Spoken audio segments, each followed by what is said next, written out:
பாதைமுந்தன் நூலாரத்தை அணங்காத மகனே என்ற தமிழ் பாடலை பாடி கர்த்தர் நாமத்தை மகிமைப்படுத்தலாம். பாதைமுந்தன் நூலாரத்தை அணங்காத மகனே, பொல்லாப்பு நேரிடாது நேரிடாது மகளே. பாதைமுந்தன் நூலாரத்தை அணங்காத மகனே, பொல்லாப்பு நேரிடாது நேரிடாது மகளே.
మారనిది మరువనిది వీడనిది ఎడబాయనిది మారనిది మరువనిది వీడనిది ఎడబాయనిది ప్రేమ యేసయ్య ప్రేమ ప్రేమ యేసయ్య ప్రేమ ప్రేమ యేసయ్య ప్రేమ ప్రేమ యేసయ్య ప్రేమ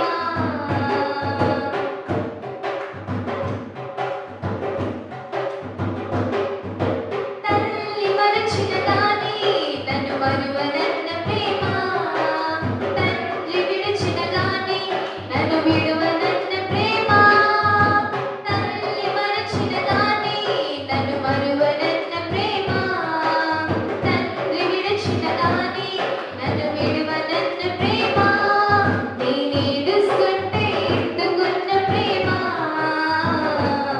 తన కౌగిట్లో నన్ను దాచుకున్న ప్రేమ నేనేడుస్తుంటే ఎత్తుకున్న ప్రేమ తన కౌగిట్లో నన్ను దాచుకున్న ప్రేమ ప్రేమ యేసయ్య ప్రేమ ప్రేమ యేసయ్య ప్రేమ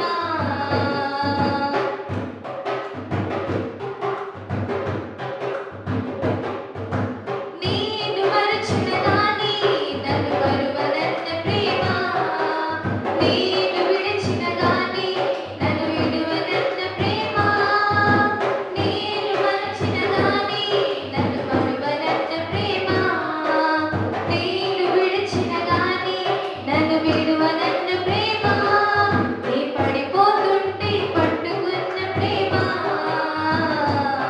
తన కృపలో నన్ను దాచుకున్న ప్రేమ నీ పడిపోతుంటే పట్టుకున్న ప్రేమ తన కృపలో నన్ను దాచుకున్న ప్రేమ ప్రేమ యేసయ్య ప్రేమ ప్రేమ యేసయ్య ప్రేమ கண்களை மூடி உள்ளத்தினால் எடுத்திருந்து கர்த்தருக்கு துதிகளை ஸ்தோத்திரங்களை செலுத்துவோம். ஹல்லேலூயா ஸ்தோத்திரம் ஸ்தோத்திரம் ஸ்தோத்திரம் தகப்பனே. நல்லவரே ஸ்தோத்திரம் நல்லவரே ஸ்தோத்திரம் பொதுமையானவரே உமக்கு ஸ்தோத்திரம் அப்பா. சிருஷ்டிகர்த்தாவே உமக்கு ஸ்தோத்திரம் எஜமானனே உமக்கு ஸ்தோத்திரம் கூறியவனே உமக்கு ஸ்தோத்திரம் துதிகள் மத்தியில் வாசம் செய்கிறவரே உமக்கு ஸ்தோத்திரம் ஆபிரகாமின் தேவனே உமக்கு ஸ்தோத்திரம் யாக்கோபின் தேவனே உமக்கு ஸ்தோத்திரம் அப்பா. கிச்சிலிபலமே உமக்கு ஸ்தோத்திரம் கிண்ணகமே உமக்கு ஸ்தோத்திரம் கர்த்தாவே. நீ நல்லவரே உமக்கு ஸ்தோத்திரம் அப்பா. வாக்குத்தத்தங்களை செய்பவரே உமக்கு ஸ்தோத்திரம் அதிசயத்தின் தேவனே உமக்கு ஸ்தோத்திரம் அப்பா. ஸ்தோத்திரம் ஸ்தோத்திரம் ஸ்தோத்திரம் ஸ்தோத்திரம் ஸ்தோத்திரம் கர்த்தாவே. நாம் எல்லாரும் கைகளை உயர்த்தி கர்த்தருக்கு ஒரு சின்ன கோரஸ் பாடுவோம். காசு பணம் இல்லாம முகவரி இல்லாம தனிமையில் நான் அழுதத நீர் மறக்கலையே. காசு பணம் இல்லாம முகவரி இல்லாம தனிமையில் நான் அழுதத நீர் மறக்கலையே. நான் உடைஞ்சு போய் கிடந்தேன் நான் நொறுக்கப்பட்டு கிடந்தேன் என்னை ஒட்டி சேர்க்க நீங்க வந்தத நான் மறக்கலையே.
கர்த்தருடைய பரிசுத்த நாமத்துக்கு மகிழ்வதாக.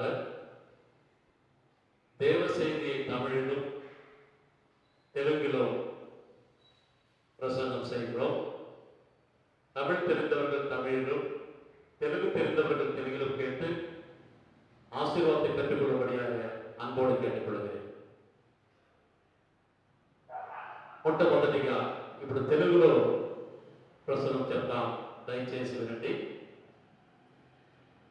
దేవుని పరిశుద్ధమైన నామానికి మహిమ కలుగుగాక. ఈరోజు ప్రసంగానికి ముఖ్య అంశము బలం ఉండేవాడికి బలం లేనివాడికి సహాయం చేసేది దేవునికి సులువైన కార్యం. ఇదా ప్రసంగానికి ముఖ్యాంశం. మీరు 2 దినవృత్తాంతము 14 అధ్యాయం పెట్టుకోండి. 2 దినవృత్తాంతం 14 అధ్యాయం, 15 అధ్యాయం, 16 అధ్యాయంలో ఈ 3 అధ్యాయంలో రాయబడిన వాక్యం ఈరోజు ధ్యానం చేయబోతున్నాము. ఈ 3 అధ్యాయంలో ఆస అని చెప్పబడిన ఒక రాజు గురించి నేను మీకు ఇప్పుడు చెప్పబోతున్నా. ఆస అనే రాజు యూదా వంశం పైన రాజుగా ఉన్నారు. ఇశ్రాయేలు ప్రజలు 2గా చీలిపోయినారు. 10 గోత్రం ఒక పక్కన ఉన్నారు, వాళ్ళంతా ఇశ్రాయేలీలు. వాళ్ళకు ఒక రాజు ఉన్నాడు. యూదా వంశము, బెంజమిన్ వంశము, 2 వంశం కలిసి ఒక వంశంగా ఉన్నది. వాళ్ళకు ఒక రాజు ఉన్నారు. ఆ విధంగా యూదుల పైన, యూదా వంశం పైన ఉండిన రాజు ఆసా రాజు. వాళ్ళ తండ్రి అబియా కూడా మంచి రాజే, ఈ ఆసా కూడా మంచి రాజే. చెప్పాలంటే 100కి 90% మంచి రాజు.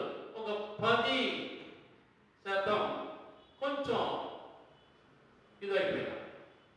కాబట్టి ఈ 3 అధ్యాయంలో ఉండే కార్యమును ఈరోజు మనము ఇప్పుడు ధ్యానం చేయబోతున్నాం. మీరు 2 దినవృత్తాంతం 14 అధ్యాయం పెట్టుకోండి. ఆసా రాజు అయిన తర్వాత దేశంలో ఉండే విగ్రహాలంతా తీసివేసిన, అన్ని దేవతలకు బలిపీఠమంతా పగలగొట్టిన, విగ్రహ పోపులంతా నరికివేసిన. ఇశ్రాయేలు ప్రజలకు ఏం చెప్పాడంటే, మీరు దేవుడిని వెతకాలి, దేవుడికి ఆరాధన చేయాలి.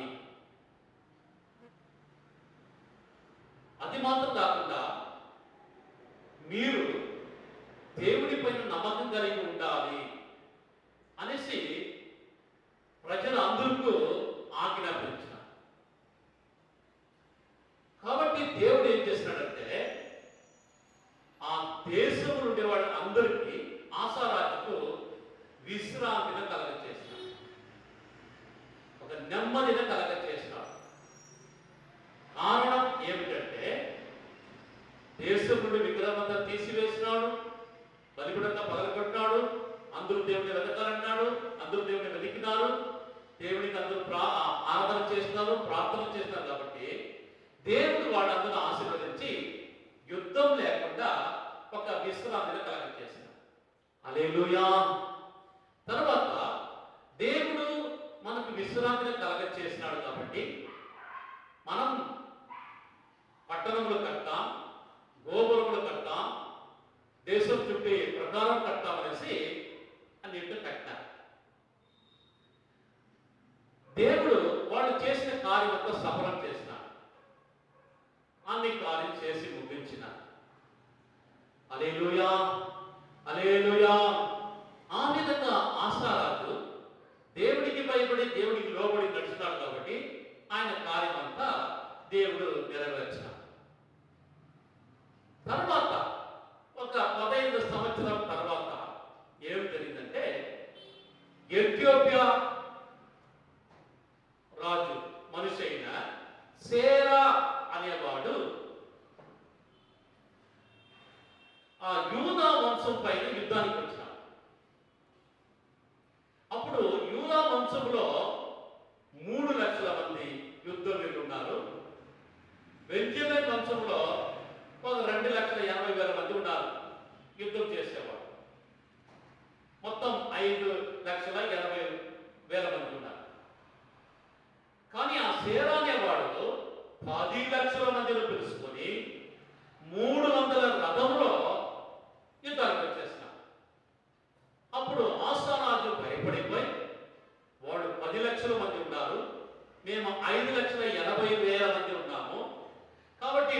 దగ్గర మేము ఎదురించి యుద్ధం చేసేందుకు కాదు, బలం ఎదురేసి భయపడి ఆయన దేవుడి దగ్గర ఒక ప్రార్థన చేసిన.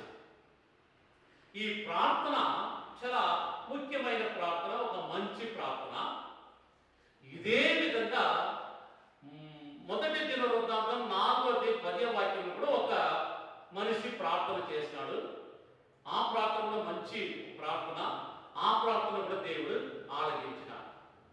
సరే, ఇక్కడ 2 దినవృత్తాంతము 14వ వాక్యం చదివితే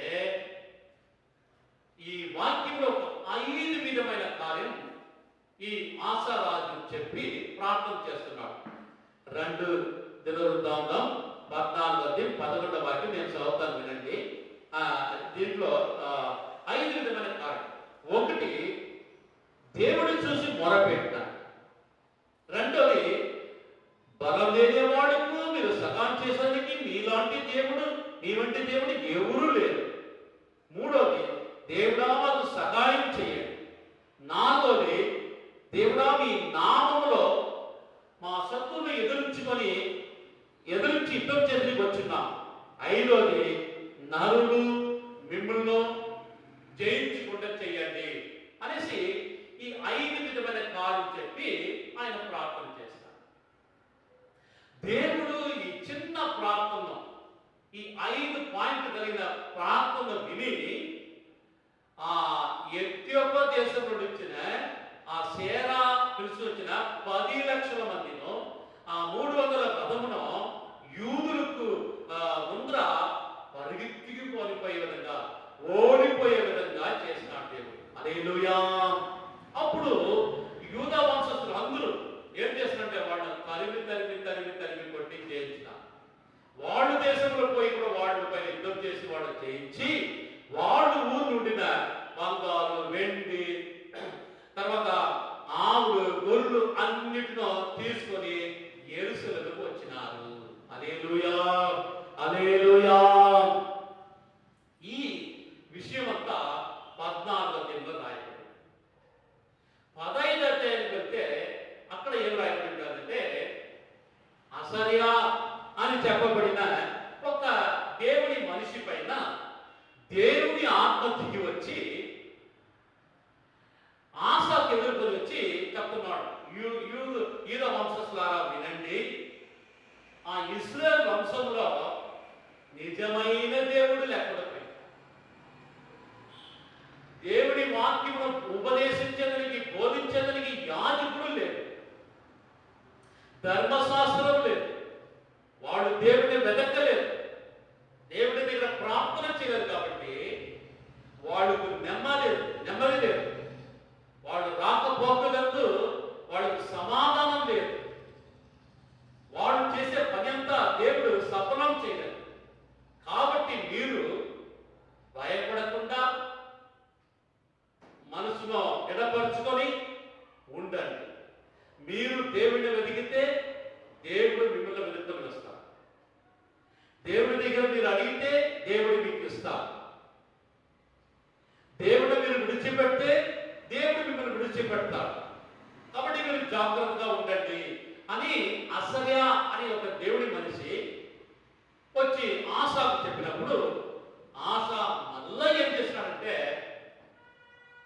ఆ యూదా వంశములు కానీ బెంజమిన్ వంశములు కానీ ఎక్కడెక్కడ మిగిలిపోయి ఉంటుంది ఆ విగ్రహములు అన్నింటితో తీసివేసినాడు. ఆ బలిపీఠంతా పగలగొట్టినాడు. వాడి తల్లి అయిన మాహార్ చేసి పెట్టిన విగ్రహ లోపలంతా నరికివేసినాడు.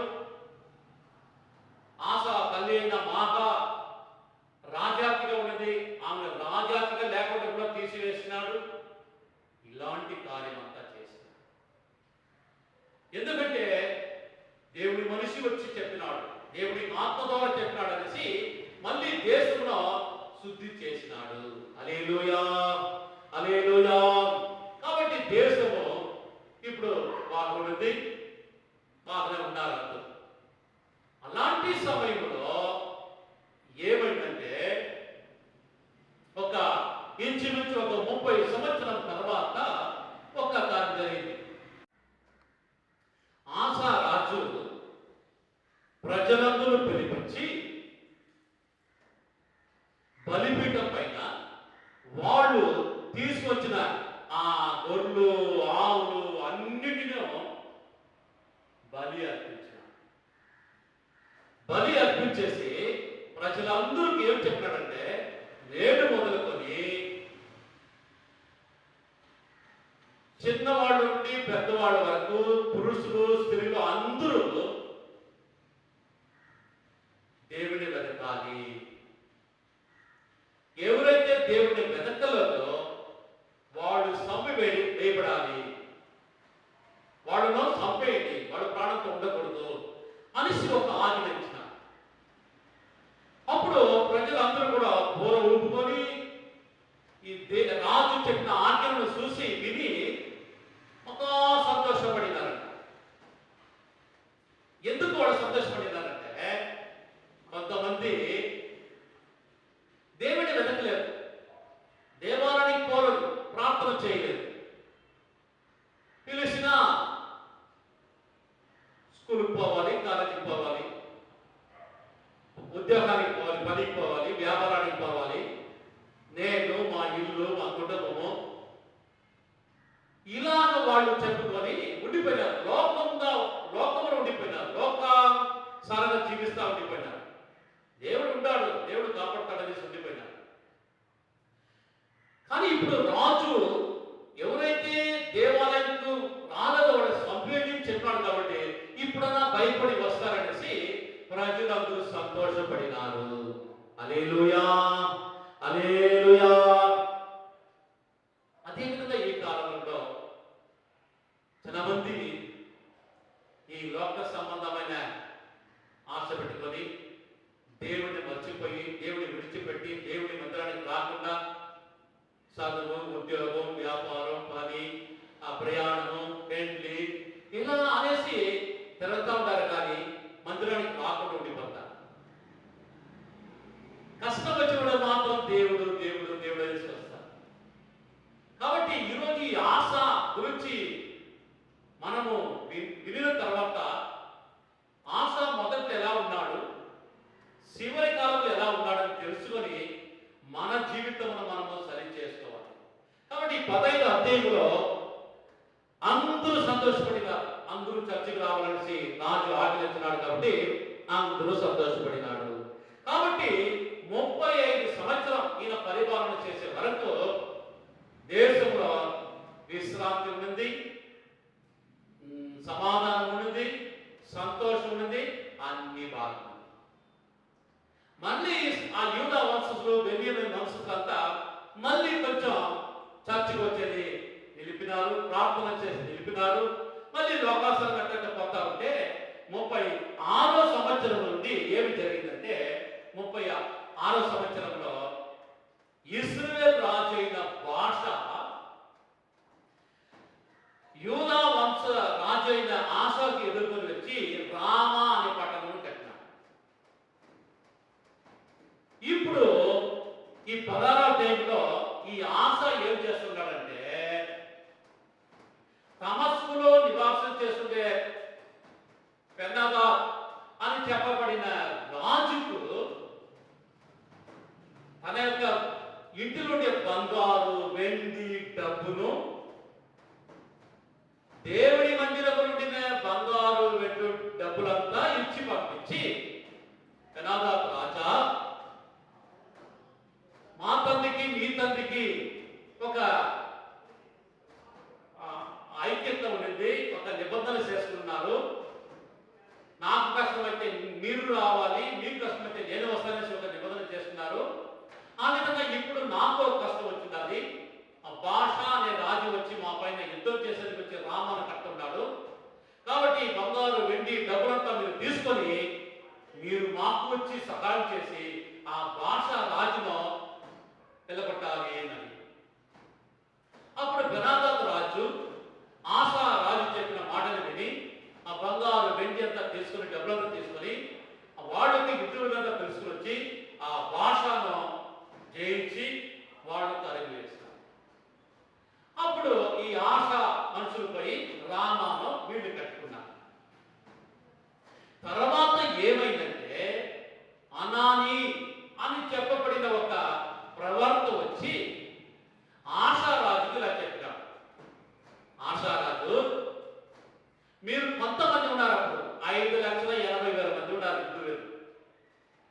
ఎత్యోప్య రాజు సేరా అనేవాడు 10 లక్షల మందిని పిలుచుకొచ్చినాడు. కానీ నువ్వు ప్రార్థన చేసినప్పుడు, దేవుడి పైన నమ్మకం పెట్టినప్పుడు దేవుడు వాడును నీ చేతికి అప్పగించినాడు. 10 లక్షల మందిలో మీరు ఎదిరించి యుద్ధం చేసి జయించిన. కానీ ఇప్పుడు ఆ భాషాని రాజు వచ్చినప్పుడు దేవుడి పైన నమ్మకం పెట్టకుండా, దేవుడి దగ్గర ప్రార్థన చేయకుండా, ఫెనాతాతుకు నువ్వు డబ్బు, బంగారు, వెండి ఇచ్చి పంపించినావు కాబట్టి, ఇంకా మీదట ఆ రాజును నమ్ముకున్నావు కాబట్టి, ఇంకా మీదట మీ దేశంలో విశ్రాంతి ఉండదు, సమాధానం ఉండదు, ఇంకా యుద్ధము ప్రారంభమవుతుంది అని చెప్పేస్తాను.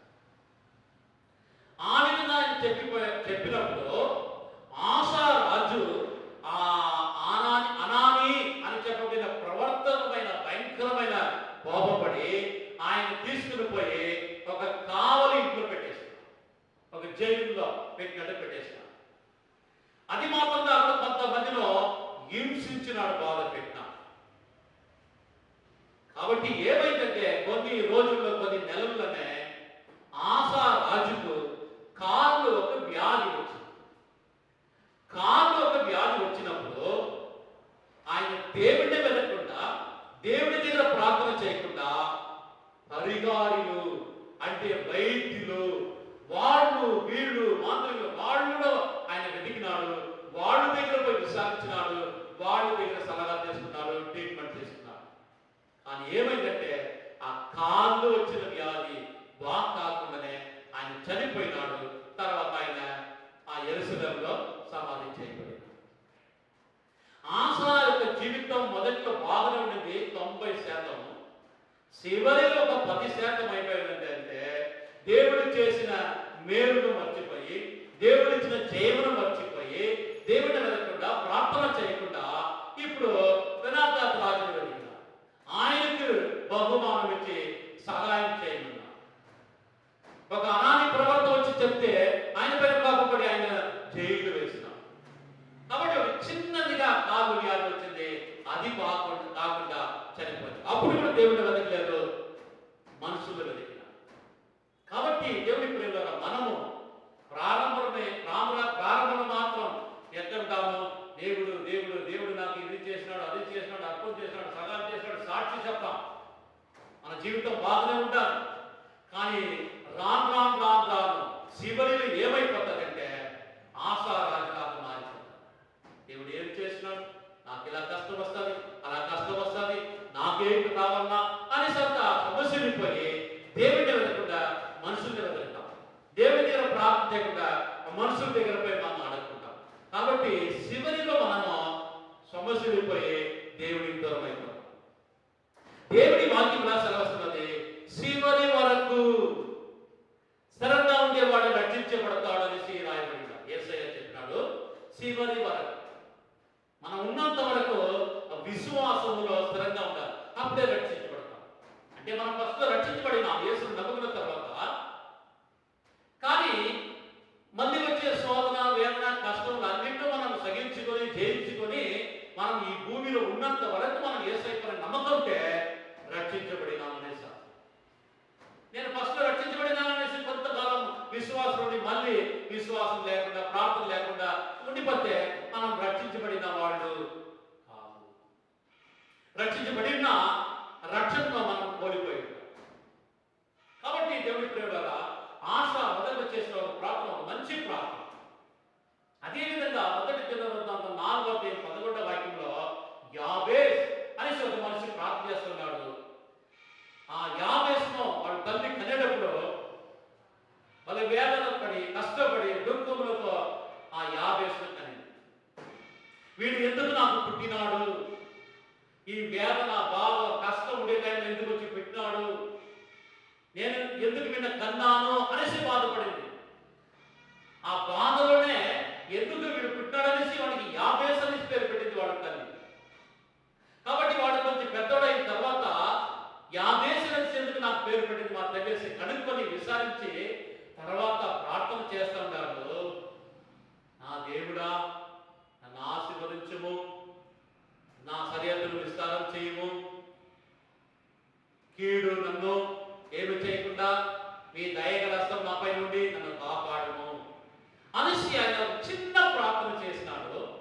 దేవుడు ఆ ప్రార్థన విని ఆ యాబేసును ఆశీర్వదించినాడు. వాడు సహోదరులు అందరికంటే వీడు ఒక గరుడుగా మారిపోయినాడు. హల్లెలూయా, హల్లెలూయా.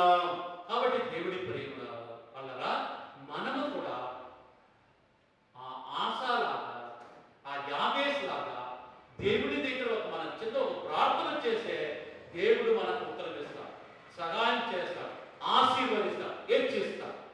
మనం దేవుని వెతకుండా దేవుని విడిచిపెట్టే దేవుడు మనల్ని విడిచిపెట్టాడు. దేవుడు మనకు సహాయం చేయాలి. కాబట్టి ఆశారాజు యొక్క జీవితము 3 అధ్యాయంలో రాయబడిన అది మనకు ఒక ఉదాహరణగా మనకు రాయబడిన మనం దాన్ని చూసి ఆయనలాగా మనం ఉండకూడదు. మొదట్లో ఏ విధంగా ఉన్నాడో ఆ విధంగా ఉండాలి. అని ఎనకటి భాగంలో ఆయన ఏం చేసినాడో ఆ విధంగా మనము నడుచుకోకూడదు. చివరి వరకు మనము యేసయ్య పైన విశ్వాసం కలిగి ఉంటాం. దేవుడు మనల్ని ఆశీర్వదిస్తాడు. ఆమేన్, ఆమేన్. கர்த்தருடைய பரிசுத்த நாமத்துக்கு மகிமையாக இந்த நாளிலும் கூட இந்த பிரசங்கத்தினுடைய தலைப்பு என்னவென்று சொன்னால், பலமுள்ளவனுக்காகிலும் பலனற்றவனுக்காகிலும் உதவி செய்வது லேசான காரியம். நம்முடைய ஆண்டவராகிய தேவனுக்கு உதவி செய்வது யாராய் இருந்தாலும் அவர்களுக்கு உதவி செய்வது லேசான காரியம். இதுதான் முக்கிய தலைப்பு. 2 நாளாகமும் 14ஆம் அதிகாரம், 15ஆம் அதிகாரம், 16ஆவது அதிகாரத்தில் உள்ள எழுதப்பட்டிருக்கிற காரியங்களை இன்னைக்கு நாம் தியானம் பண்ண போகிறோம். இந்த 3 அதிகாரத்துல ஆசா என்று சொல்லப்படுகிற ஒரு ராஜாவை குறித்து எழுதப்படுகிறது. ஆசா ராஜா 41 வருஷம் யூதா வம்சத்தின் மேல ஆட்சி செய்தார். அவருடைய தகப்பன் அபியா அவரும் ஒரு நல்ல ராஜா. இந்த இஸ்ரவேல் ஜனங்கள் 2ஆக பிரிந்து விட்டார்கள்.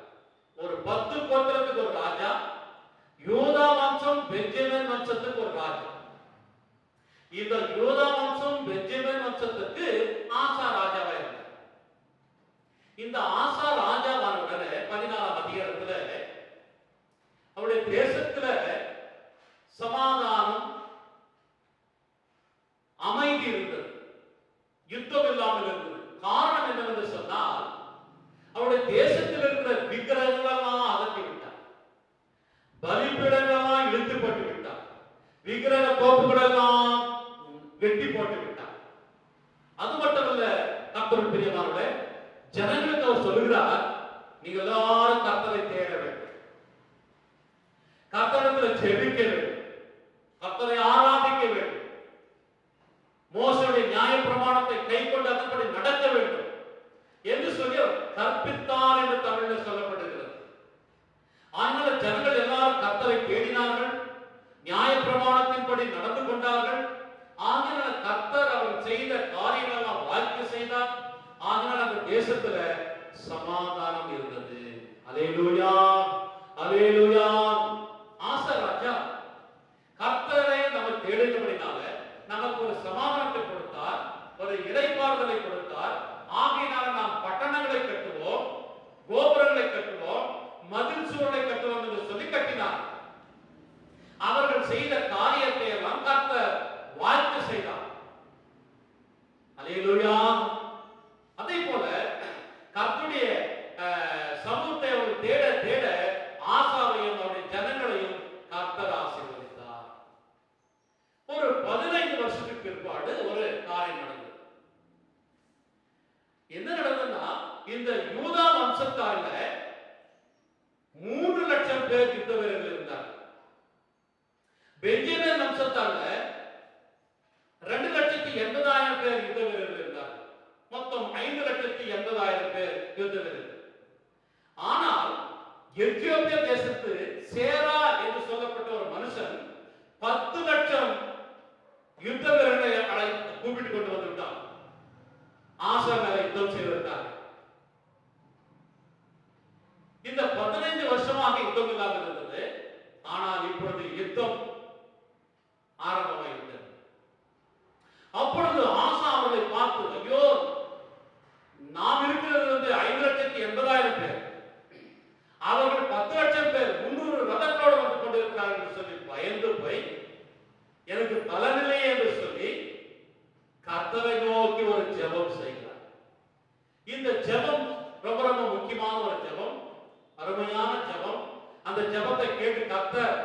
ஒரு ஜெயத்தை கொடுத்தார். 2 நாளாகமும் 14ஆம் அதிகாரம் 11ஆவது வசனம். அவர் இந்த வசனத்துல ஒரு 5 காரியங்களை சொல்லி ஜெபிக்கிறார். கர்த்தரை நோக்கி கூப்பிட்டு. நான் உங்களுக்காக இந்த வசனத்தை வாசிக்கிறேன் கேளுங்க. 14ஆம் அதிகாரம் 2 நாளாகமும் 14ஆம் அதிகாரம் 11ஆவது வசனம். ஆசா தன் தேவனாகிய கர்த்தரை நோக்கி கூப்பிட்டு, முதலாவது காரியம், கர்த்தாவே, பலமுள்ளவனுக்காகிலும் பலனற்றவனுக்காகிலும் உதவி செய்கிறது உமக்கு லேசான காரியம். இரண்டாவது காரியம். மூன்றாவது, எங்கள் தேவனாகிய கர்த்தாவே, எங்களுக்கு துணை நில்லும். நாலாவது, ஏராளமான இந்த கூட்டத்திற்கு எதிராக வந்தோம். ஐந்தாவது, கர்த்தாவே, நீர் எங்கள் தேவன், மனுஷன் நம்மை மேற்கொள்ள விடாதேயும் என்றார். இப்படி 5 காரியங்களை சொல்லி இந்த ஆசா ஜெபித்தான். ஜெபித்த உடனே கர்த்தர் அந்த ஜெபத்தை கேட்டு 10 லட்சம் பேர் 300 ரதங்களோடு வந்திருந்தாலும் அவர்களை ஆசா ராஜாவுக்கு முன்பாக முறிந்தோடி போகும்படியாக செய்தார். அவர்கள் பிரிந்து ஓடி போனார்கள். இவர்கள் அவர்களை துரத்தி அடித்தார்கள். அவருடைய தேசங்களுக்கு போய் அவளை மேற்கொண்டார்கள். அல்லேலூயா. மறுபடியும் அவருடைய பொன், வெள்ளி, ஆடு, மாடுகளை எருசலேமுக்கு திருப்பி கொண்டு வந்தார்கள். இது 14ஆம் அதிகாரத்துல சொல்லப்பட்டிருக்கிற ஒரு காரியம். இந்த ஜெபத்தை போல வேதத்துல ஒரு சில ஜெபங்கள், முக்கியமான ஜெபங்கள், ரொம்ப அருமையான ஜெபங்கள், கேட்கப்பட்ட ஜெபங்களாக இருக்கிறது. 1 நாளாகமும் 4ஆம் அதிகாரம் 10ஆவது வசனத்துல யாபேஸ் என்ற ஒரு மனிதன் இப்படியாய் ஒரு சின்ன ஜெபத்தை ஏறெடுக்கிறார். யாபேஸ் அவருடைய தாய் அவரை துக்கத்தோடு பெற்றாள், வேதனோடு பெற்றாள். எதற்காக இவனை பெற்றேன், எதற்காக இவன் பிறந்தான் என்று சொல்லி இவ்வளவு வேதனை, இவ்வளவு கஷ்டம், போராட்டம், உபத்திரம் இருக்கிற நேரத்துல இவன் ஏன் வந்து பிறந்தான், ஏன் பிறந்தாய் மகனே என்று சொல்லி அவனுக்கு யாபேஸ் என்று பெற்றான். ஆனால் யாபேஸ் வளர்ந்த பிற்பாடு எனக்கு ஏன் இந்த யாபேஸ் என்று பெயர் வைத்திருக்கிறார் விசாரித்தான் என்று அவர் தெரியவில்லை. அப்பொழுது சொல்லியிருப்பார்கள், கர்த்தர் உன்னுடைய தாய் உன்னை துக்கத்தோடு பெற்றாள், உனக்கு வேதனையோடு யாபேஸ் என்று பெயர் வைத்தார்கள் என்று சொல்லியிருப்பார்கள். அப்பொழுது அவன் ஒரு ஜெபத்தை எடுக்கிறான்.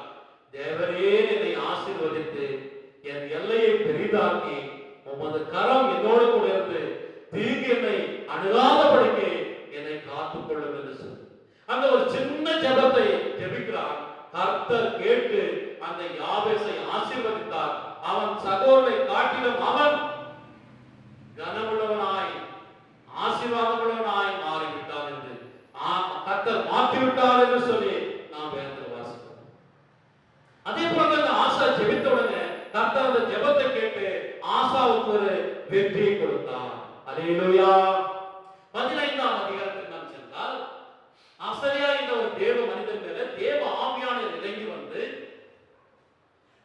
ஆசா ராஜாவே, நான் சொல்வதை கேளு, இஸ்ரவேல் ஜனங்கள் மத்தியில் மெய்யான தேவன் இல்லை, தேவனுடைய வார்த்தைகளை உபதேசிக்கிறதுக்கு ஆசாரியன் இல்லை, வேதமும் இல்லை, ஆகினால் அவர்களுக்கு நிம்மதியும் இல்லை, அவர்கள் போகையிலும் வருகையிலும் மகா அமளி உண்டாயிருக்கிறது, சமாதானம் இல்லாமல் இருக்கிறார்கள்.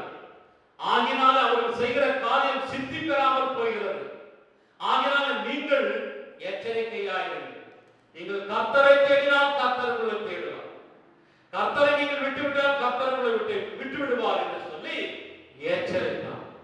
ஆகினால் ஆசா ராஜா மறுபடியும் அந்த யூதா தேசத்திலும் மீதியா இருக்கிற விக்கிரகங்கள் 1, 2 எல்லாருக்கும் அகற்றப்பட்டு விட்டார்.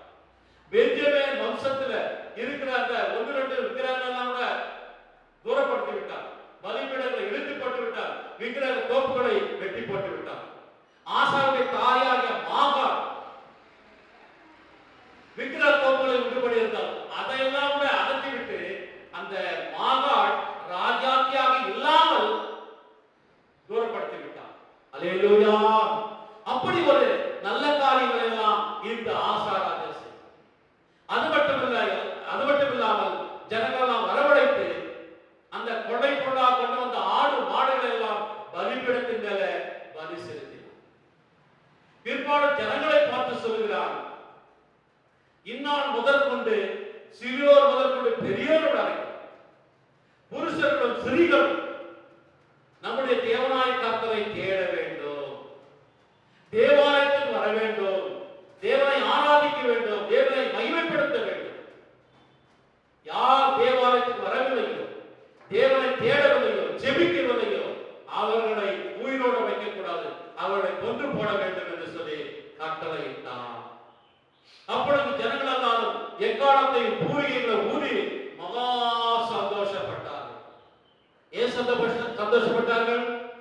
எத்தனையோ பேர் ஆலயத்துக்கு வருவதில்லை, எத்தனையோ பேர் கர்த்தரை தேடுவதில்லை, உலக பிரகாரமாக வாழ்ந்து கொண்டிருக்கிறார்கள்.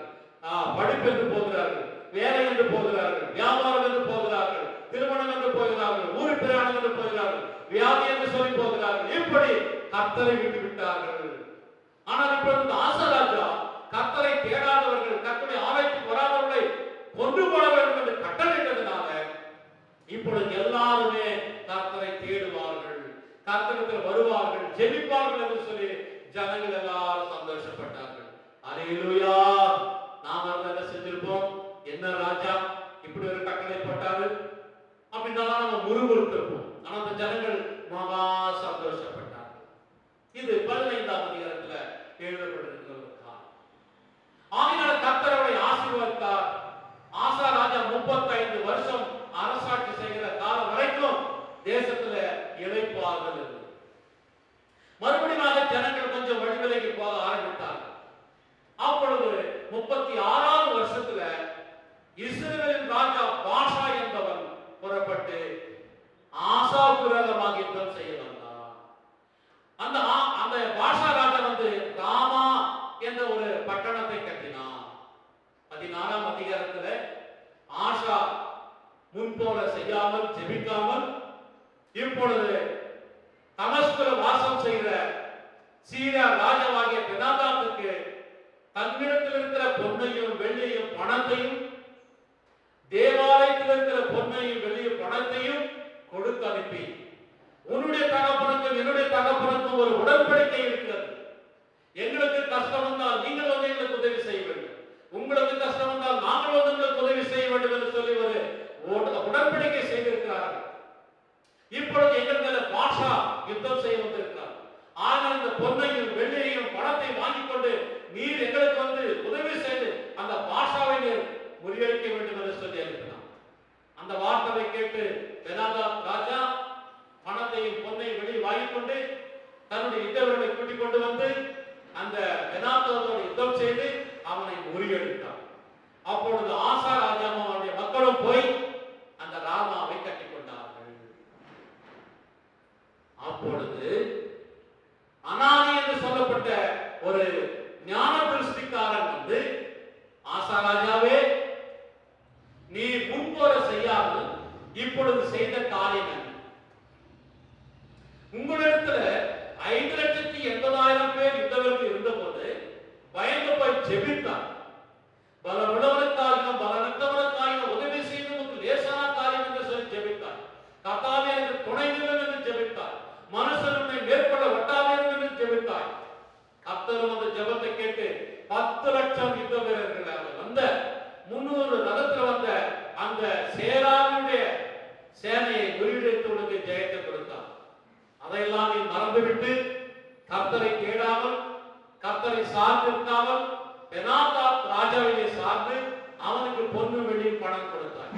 ஆகையினால இனிமேல் பெற்று உன்னுடைய தேசத்தில் அமைதல் இல்லாது, இளைப்பாறுதல் இல்லாது யுத்தம் ஆரம்பிக்கும் என்று சொல்லி சொன்னார். அந்த அனானி ஞான திருஷ்டிக்காரர் சொன்ன வார்த்தைகளை கேட்டவுடனே ஆஷா கடும் கோபம் கொண்டு அவனை காவல் அறையில் போட்டு விட்டான். 15ஆம் அதிகாரத்துல அசரியா தீர்க்கதரிசி வந்து சொன்ன போது சந்தோஷப்பட்டான், தேசத்தை சுத்திகரித்தான். ஆனால் இப்பொழுது அனானி தீர்க்கதரிசி வந்து நீ செய்த காரியம் சரியில்லை என்று சொல்லி எச்சரித்த போது அவன் மேல் கடும் கோபம் கொண்டது மட்டுமில்லாமல் காவலில் போட்டு மற்ற ஜனங்களை எல்லாம் இம்சிக்க ஆரம்பித்து விட்டான். ஆனால் என்ன நடந்தது தெரியுமா? கர்த்தருக்கு பிரியமானவர்களே, அவனுக்கு காலில் ஒரு சின்ன வியாதி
அப்படி இருந்தால் கர்த்தருக்குள் பிரியமானவர்களே, இந்த நாளில் நாம் கர்த்தரை தேடுவோம், கர்த்தரை நாம் சார்ந்திருப்போம், கர்த்தருக்கு நாம் ஜெபிப்போம். ஆண்டவராகிய இயேசு கிறிஸ்து சொன்ன வார்த்தை, முடிவு பரியந்தம் நிலைத்திருப்பவனே ரட்சிக்கப்படுவார். நாம் ஆண்டவராகிய இயேசு கிறிஸ்து ஏற்றுக்கொண்டவர்களே ரட்சிக்கப்பட்டோம். பாவத்திலிருந்து, சாபத்திலிருந்து, வியாதியிலிருந்து ரட்சிக்கப்பட்டோம். ஆனால் ஒவ்வொரு நாளும் நாம் ரட்சிக்கப்பட்டவர்களாக இருக்க வேண்டும். எல்லாவற்றிலும் நாம் முதலில் ரட்சிக்கப்பட்டேன் என்று சொல்லிவிட்டு ஒரு சில காலங்களுக்கு பிற்பாடு நாம் இயேசுவையை மறந்துவிட்டால், வேதத்தை மறந்துவிட்டால், தேவாலயத்தை மறந்துவிட்டால், ஜெபத்தை மறந்துவிட்டால் நாம் பெற்ற ரட்சிப்பு பிரயோஜனம் இல்லாமல் போயிடும். ஆனால் நாம் இந்த உலகத்தில் இருக்கிற நாள் வரைக்கும் நிலைத்திருக்க வேண்டும். இயேசு கிறிஸ்துவுக்குள்ளாக விசுவாசத்தில் நிலைத்திருக்க வேண்டும். ஆண்டவரை தேடுவதில்லை, ஜெபிப்பதில்லை, வேதத்தை வாசிப்பதில்லை, சாட்சி சொல்லுவதில்லை, ஊழியம் செய்வதில்லை, நாம் நிலைத்திருக்க வேண்டும். அப்பொழுதுதான் நாம் ரட்சிக்கப்பட்டோம் என்றார். முடிவு வரைந்து நிலைத்திருப்பவரை ரட்சிக்கப்படுவான் என்று சொல்லி ஆண்டவர் சொல்லியிருக்கிறார். அதனால் கர்த்தருக்கு பிரியமானவர்களே, ஆசாவுடைய முன்னிலைமை நன்றாக இருந்தது, பின்னிலைமை சரியில்லாமல் போய்விட்டது. நாம் அப்படி இல்லாமல் தொடர்ந்து நாம் விசுவாசத்துல, ஜெபத்துல, தேவாலயத்துல தரித்திருப்போம். கர்த்தர் நம்மை ஆசீர்வதிப்பார், சுகப்படுத்துவார், பலப்படுத்துவார், வழி நடத்துவார், உயர்த்துவார், ஜெயத்தை கொடுப்பார். ஆமென். அல்லேலூயா. ஜெபிப்போம். மகா இரக்கமும் கிருபை நிறைந்த நல்ல பிதாவே, நீர் ஆசீர்வதிக்கப்பட்ட நேரத்துக்காக துதிக்கிறோம், ஸ்தோத்திரிக்கிறோம். ஆசா ராஜாவை குறித்து நாங்கள் இந்த நாளில் தியானம் செய்ய உதவி செய்தீர். ஆசா ராஜாவை குறித்து எங்களுக்கு எச்சரித்து ஆண்டவரே, நாங்கள் முடிவு பறிந்து நிலைத்திருக்க எங்களுக்கு கிருபை தாரும். எங்களுடைய பாவங்களை மன்னித்து, எங்களுடைய விசுவாச குறைவை மன்னித்து, எங்களுடைய விசுவாசத்தை வர்த்திக்கப்படும். சோதனை, போராட்டம், வியாதி நேரத்தில் நீரே எங்களுக்கு பரிகாரியான கர்த்தராய் இருக்கு. நானே ஒரு பரிகாரியான கர்த்தர் என்று சொல்கிறோம். நீரே எங்களுக்கு பரிகாரியாக எங்களுக்கு சுகமா எங்களுடைய ஜீவன நாடெல்லாம் ஆண்டவரே உண்மையை சார்ந்து இருக்க, ஆண்டவரே உண்மை தேட ஜெபிக்க, ஆண்டவரே அன்பில நாங்கள் நிலைத்திருக்க கிருபை ஆசீர்வதி, பெரிய காரியங்களை செய்ய உம்முடைய நாமமே மகிமைப்படும். எல்லா துதி, கன, மகிமை உமக்கே செலுத்துகிறோம். எங்கள் கர்த்தரும் மீட்பரும் ரட்சகரும் இருக்கிற இயேசு கிறிஸ்துவின் நாமத்தில் ஜெபிக்கிறோம் நல்ல பிதாவே.